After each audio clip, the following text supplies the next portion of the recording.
Қайырлы күн, қадірменді Конфестимер топ парақшасының көрермендері, сіздермен бірге кезекті тікелей эфирда жүздесіп отырмыз.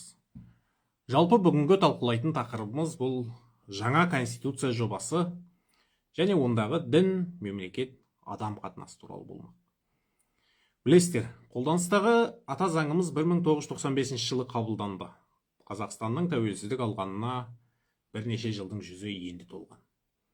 70 жылдық атеистік қоғамның құрсауынан босаған мемлекет дін мәселесін реттеуде әлі тәжірибесіз еді. Сондықтан да ата заңымызда дін туралы көп нәрсе ашып жазылған жоқ, тек жалпылама сипатпен ғана қамтып өтілді.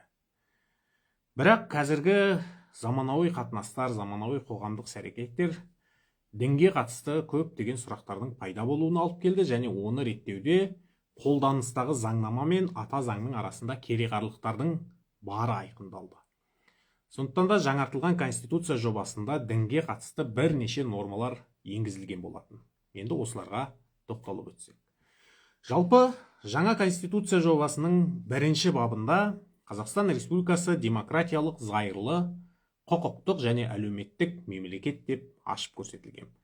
Бұл дегеніміз мемлекет өзінің зайырлы сипатын сақтап қалады.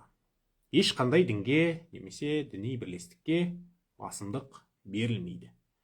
Сол сияқты осы заңның 6 бабының 3 тармағы мемлекеттік құрылымды, конституциялық құрылыс негіздерін күштеп өзгертуге, қоғамдық тәртіпті бұзуға, ұлттық қауіпсіздікке нұқсан келтіруге, соғысты, әлеуметтік, нәсілдік, ұлттық және діни араздықты қоздыруға бағытталатын қоғамдық ұйымдар мен бірлестіктер құруға тыйым салады.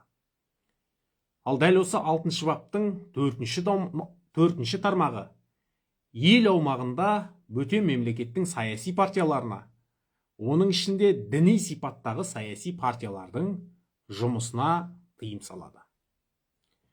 7 бап. Бұл дінге қатысты жаңадан қосылған бап деп айтуымызға болады. Осы 7 бапта дін мемлекеттен бөлек деп ашық көрсетілді.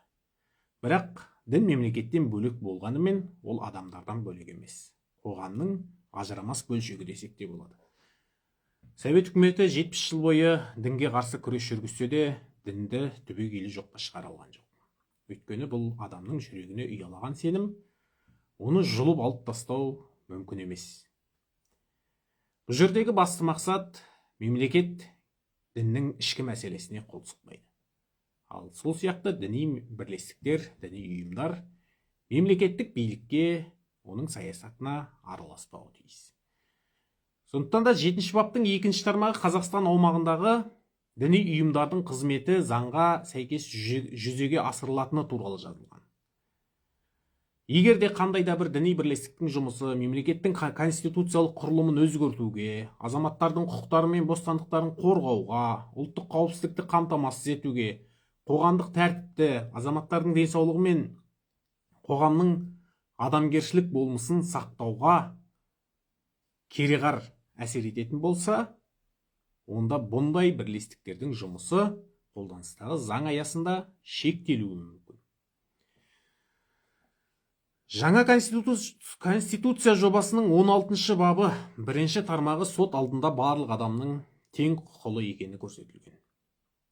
Сол сияқты осы 16 баптың 2 тармағы Қазақстан Республикасының азаматтары, Қазақстан Республикасы аумағында тұратын шетел азаматтары мен азаматтығы жоқ тұлғалардың барлығы өздерінің шығу тегіне, әлеуметтік статусына, ұлттық, нәсілдік ерекшеліктеріне, жынысына және діни наным сеніміне қарамастан заң мен соттың алдында тең құқыққа ие екендігі көрсетілген.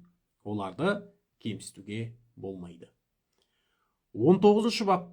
Бұл да жаңадан енгізілген баптардың бірі деп айтуға болады. Бұл жерде ешбір адам өзіне өзі немесе өзінің жақын жұбайына немесе заңда көрсетілген жақын туыстарына қарсы айғақ беруге міндетті емес.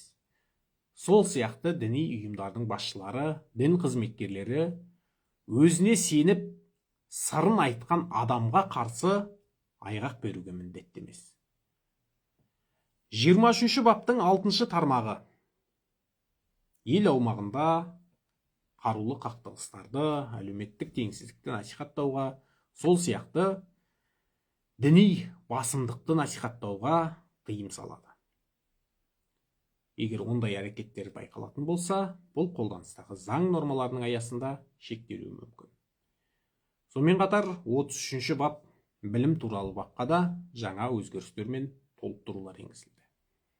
Егер бұрынғы қолданыста тек қана Қазақстан зайырлы мемлекет және оның әр адамның діни наным сеніміне бостандық береді деп қана қарап келсек, қазір Қазақстан Республикасы аумағындағы діни, яғни рухани мекемелерден басқа барлық білім беру мекемелері, тәрбие беретін мекемелердің барлығы зайырлы сипатқа ие екендігі айтылған.